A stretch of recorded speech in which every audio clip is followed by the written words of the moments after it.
Pick up the cat poop because the cats have to be on a leash.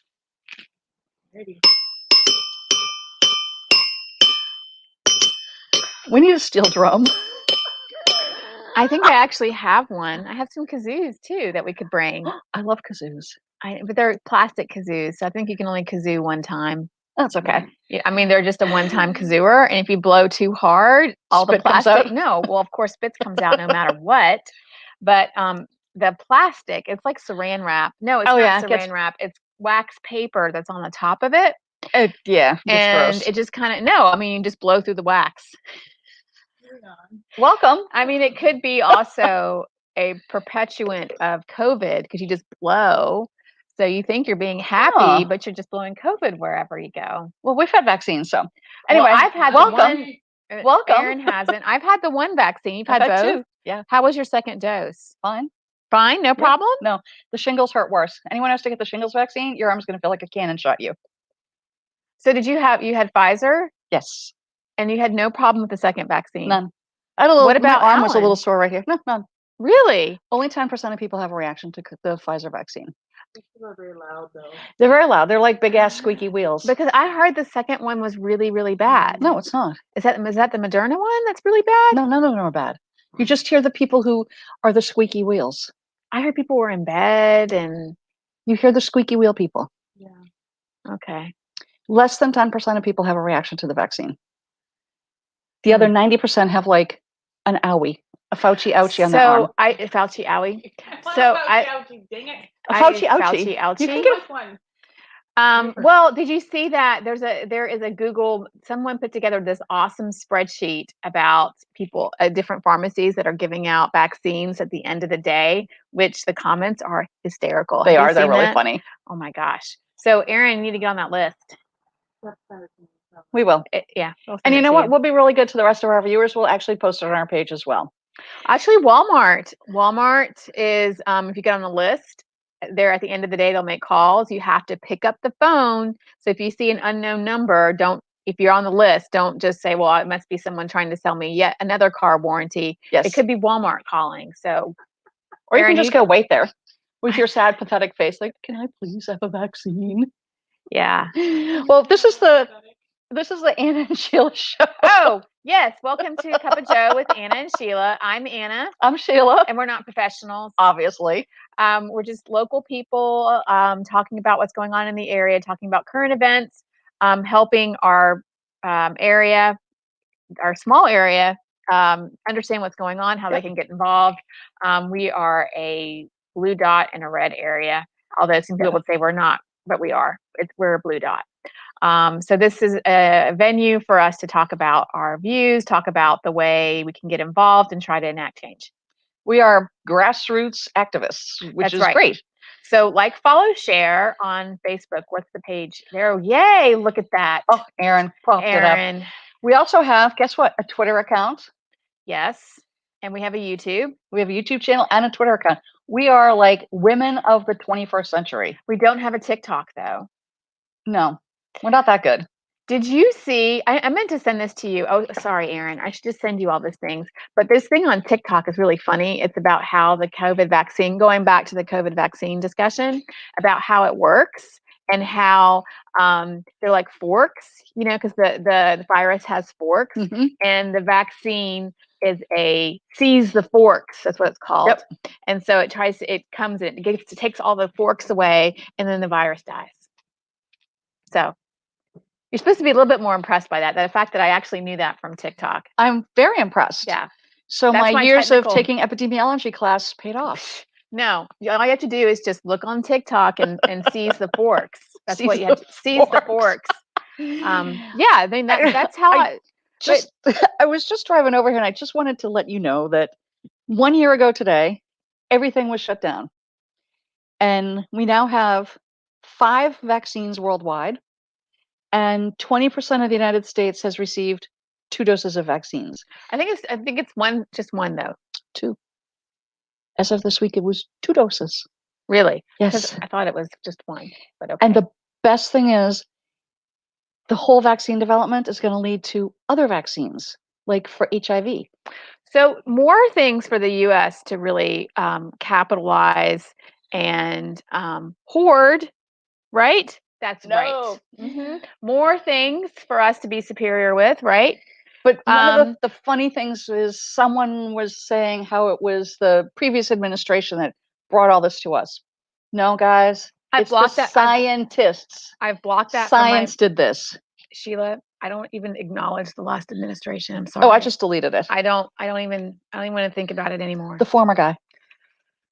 The former dude. But if you see a scientist, say thanks. What kind of scientist, though? There's data scientists. Should they be thanked? Yes. Actually, I think they should. Yes. Rebecca Jones.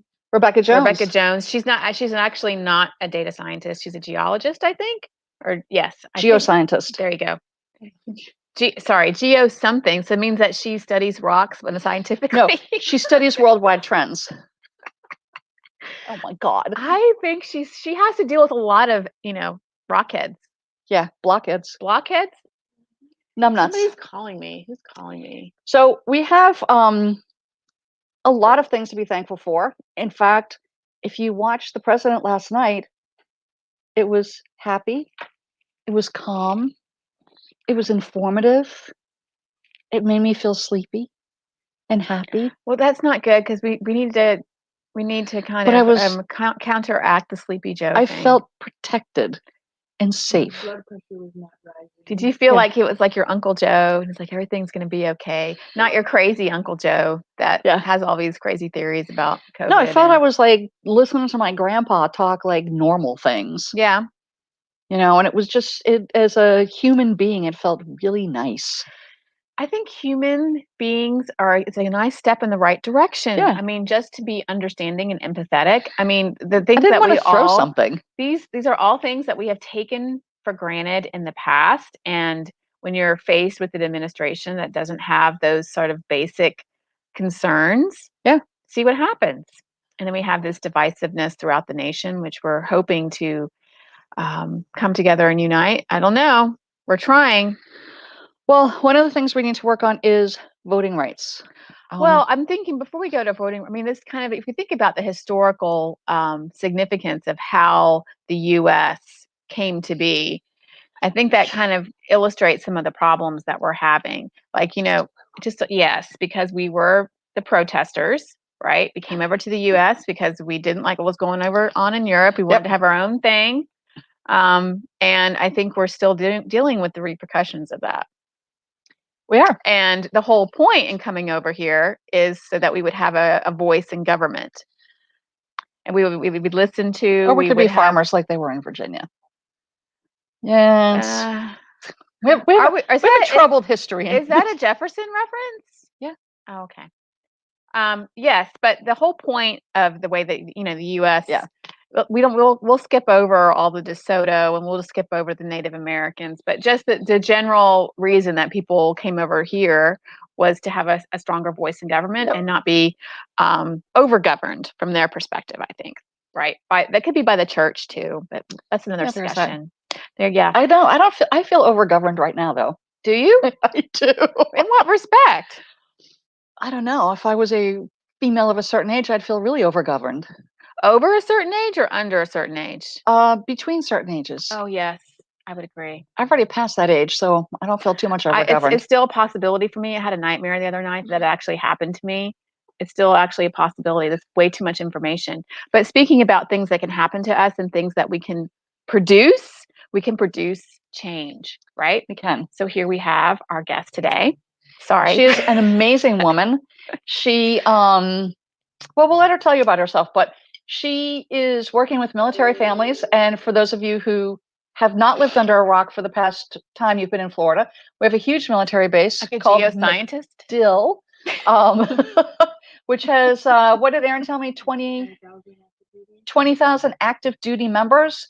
And at some point, sometimes I think they all live in Fishhawk, but I know they don't. Well, and I think what's important for our viewers is that we were just estimating. We don't have we don't have numbers. We need Rebecca Jones on this, but we do need Rebecca probably Jones. About 20 to 25%, I would think, of people here in our area are military or military related or work for Department of Defense or something like that. Oh, so Fishhawk is Medill East. That's really? That makes sense. That should be the name of our new coffee shop. McDill We're gonna have a coffee East. shop named McDill East. That's McDill East. right. I like that. Yep. So anyway, we have our guest. Welcome, Sarah. Here she Hi, is. Sarah. Hi, Sarah. And Sarah's with the Secure Families Initiative. I am. And you know what? I forgot to tell you this ahead of time, but I was actually in Florida during the election last year helping do ballot curing on the ground. So Did we? we could have crossed paths. Dang it. That was actually really fun. That was the funnest time we had. I Right? know funnest isn't a word, but it was the funnest. Oh, Well- I like knocking on people's doors. It felt so analog, which was so strange, right? And I don't know if you found this, but it was great to help solve a problem, but you were always the bearer of bad news because you were approaching a legitimate voter who thought they had successfully voted and telling them that it wasn't over yet, they had to try harder. And I came away from that being really frustrated with voting policy and how inefficient some of the obstacles become, but we'll talk about that. Obstacles. Let's talk about them. Obstacles. So let's talk about the roadblocks that we have. I think this is a block theme or a rock Yes, theme. a rock theme. So Oh, what I'm going rocks? to Gibraltar. Oh, that's right. Ooh, the Mayflower. The what is that rock? The Plymouth Rock. Plymouth Rock. We're going to take her on a road trip to see like rocks. Anyway, so what rocks have you discovered, Sarah? In the road. That you've had to move, and maybe you've had to have some help moving those rocks. This is a deep metaphor, but I'll try to track.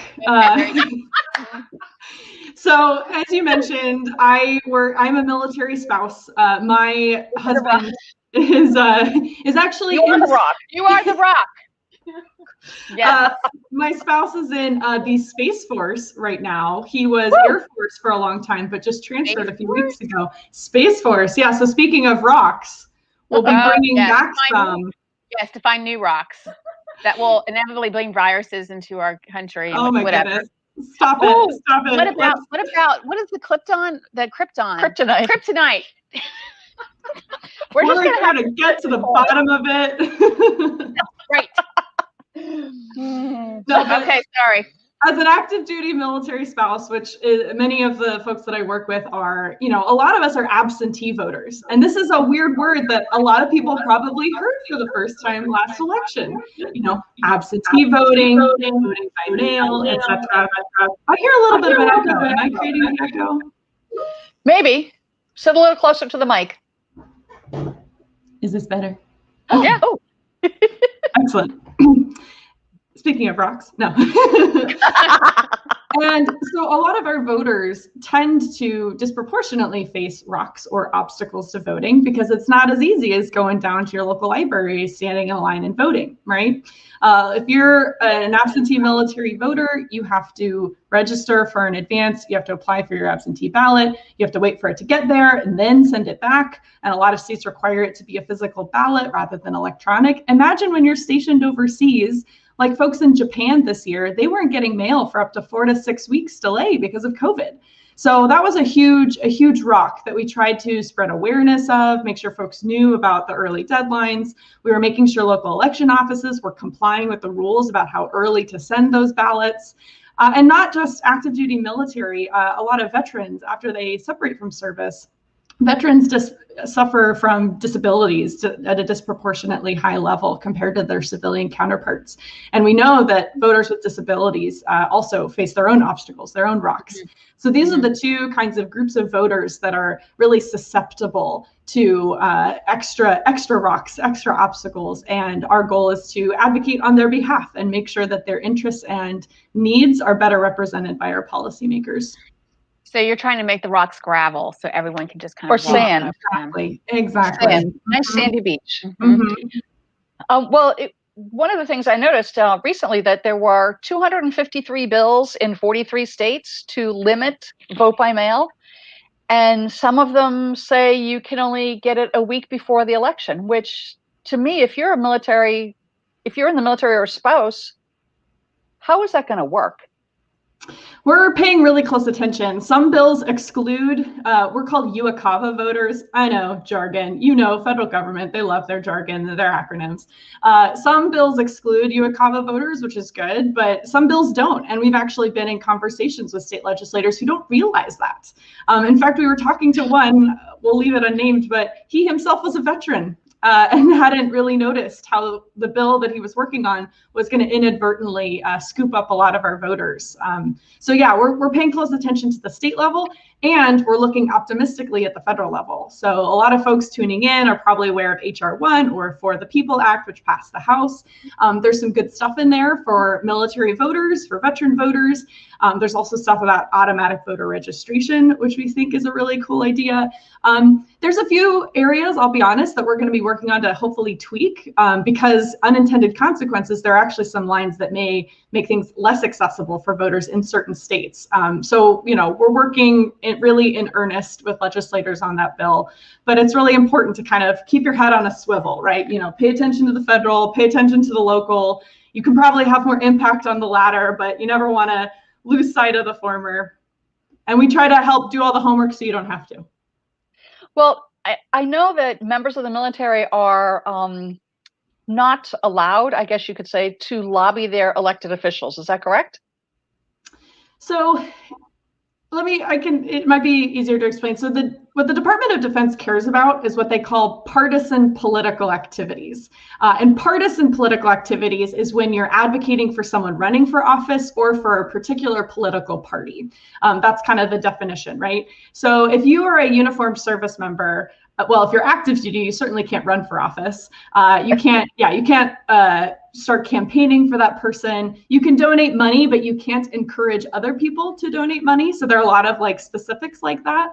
And similarly, you couldn't have like a, you know, go Republicans or go Democrats yard sign on your yard, for example, because that would be partisan.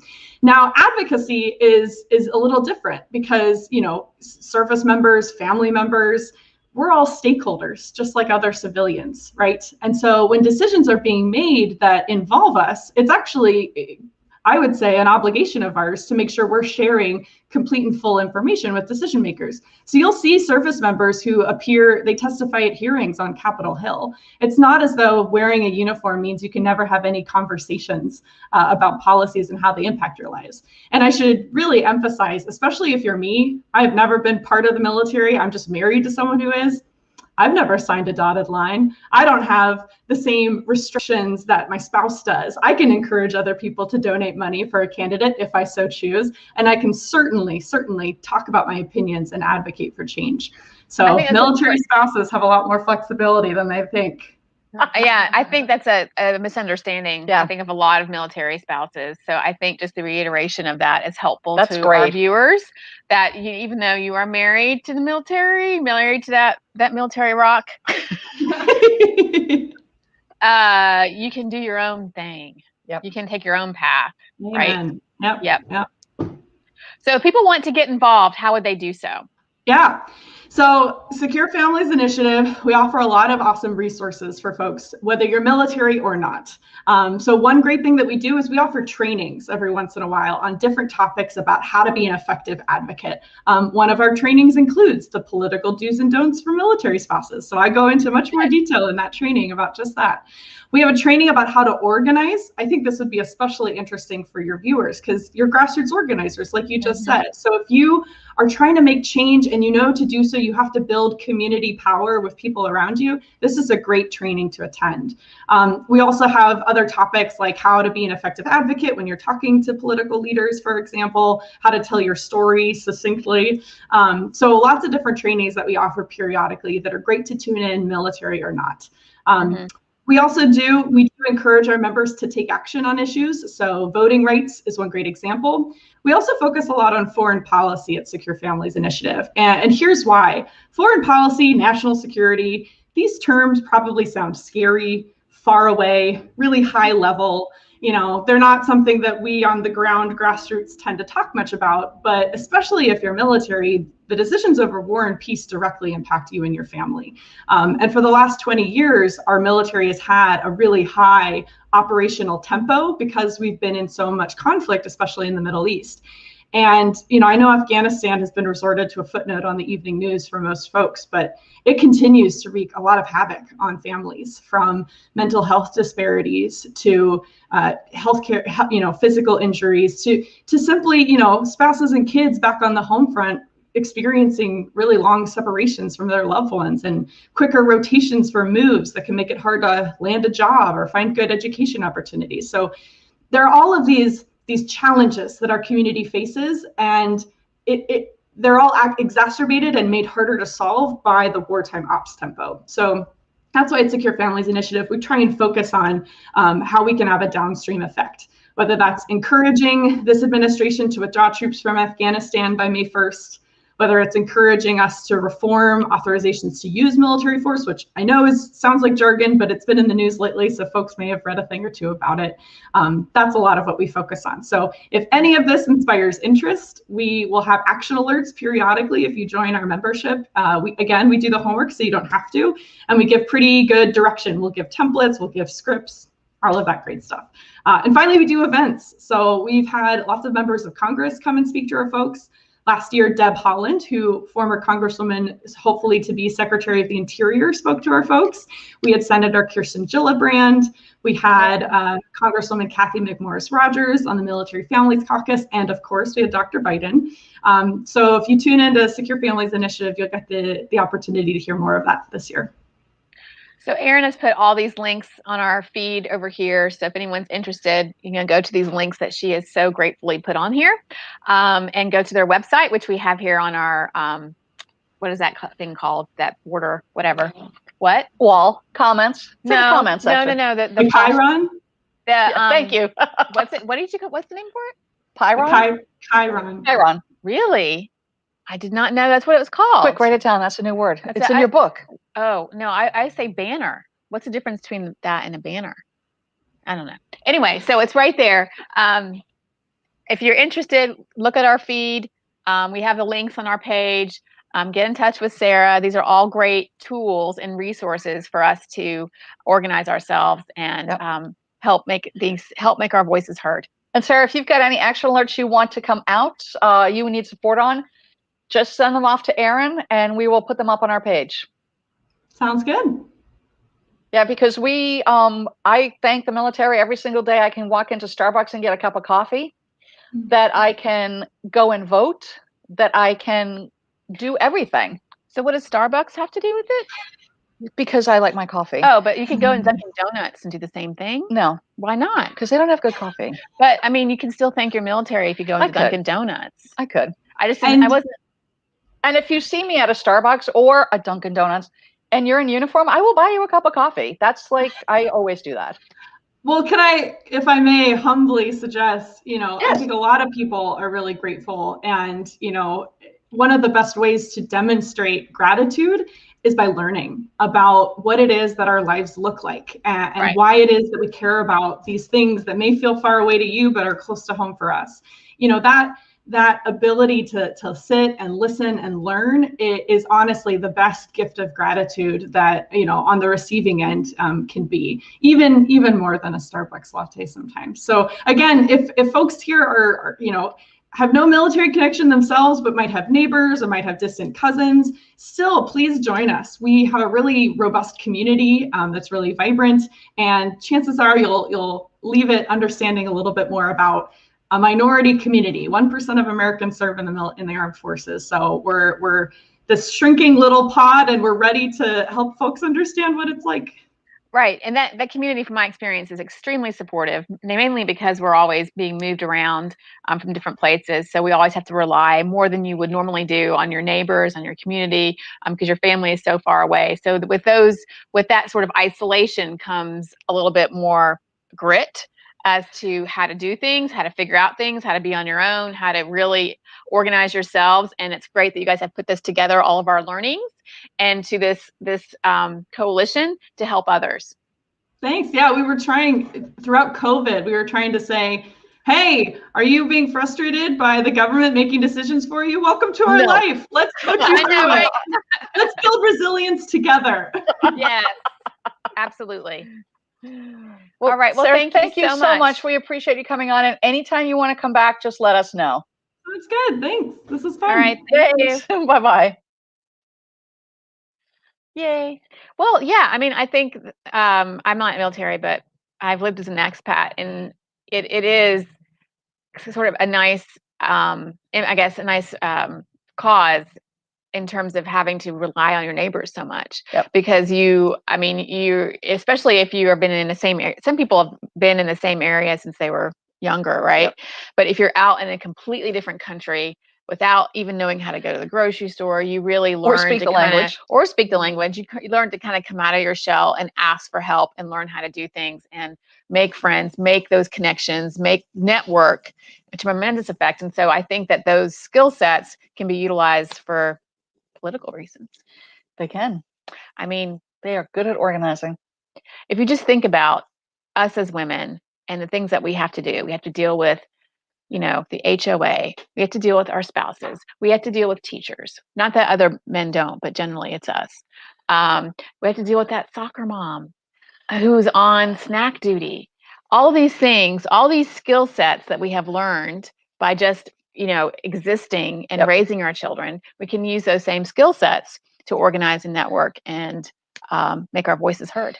If you ever had a military spouse who tried to organize a meal train for somebody, holy Toledo, you're like, you're done. Here, okay, you're doing this meal, you're doing this meal, and it's like the most organized thing I've ever seen. And it's just, I think you're right. It's just because they've learned that if they don't start something, it's not going to get done. And we can all learn from that, because what happens if you're just passive and you're like, oh, I don't really care about politics. Oh, it doesn't really impact me. Really? It impacts you. If anything has shown every us in the breath you past, take. right, in the past couple of years or the past 5 or 6 years, it does impact you. So enough. Stop being passive. Let's be active. Yep. And even if it's just making a phone call or writing a letter, that's okay. That might be enough for you. For some of us, doing this is a little bit.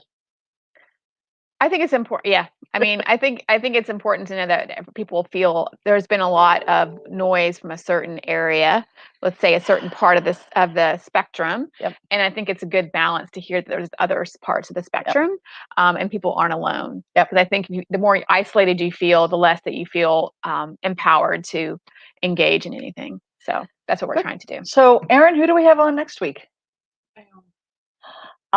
Ione Townsend's going to be with us I next thought she week. said, I don't know. Like, that's not helpful. Ione Townsend, for those of you, her husband ran for office last year. In Plant City, right? Plant City, yep. And she is That's a tough district. Oh, Lord. She is the chair of the Hillsborough Democratic, I can't even say it, Hillsborough County Democratic Executive Committee, which sounds like a mouthful, but it's basically the head of the Hillsborough Party, right? Democratic Party in the state. I'm sure she's had a lot of rocks. Oh my gosh, she has rocks everywhere. That's right. Yeah. Especially Plant City. Yeah, she's got a minefield. She does have a minefield. So she's going to come in. Roadblocks. Yeah, roadblocks, huge roadblocks. She's going to come and talk to us about what the party is doing and how we can get involved, and how we can continue the good fight that we did last year. Hooray! Should I wear my progressive shirt? Maybe she wouldn't like that. I'm going to wear my Black Lives Matter shirt. Okay, there we go. All right. I'll wear my John Lewis shirt with my Ruth Bader Ginsburg hat. Okay. How's that? All right. I could wear my Jeff Goldblum shirt that says chaos on it. You could. I could. With the fly in your head? Well, I couldn't find that shirt for after that debate. I couldn't find it. It wasn't meant to be. Anyway, we are digressing again. Thanks, everyone. Like, follow, share. Cup of Joe with Anna and Sheila. We have a YouTube channel. I forget what it's called. Facebook and Twitter. Like, follow, share. Let us know what you think. Let us know if you have any suggestions or you'd like to be on our show. We'd love to have you. Yes. Have a great weekend, everybody. To Ruth.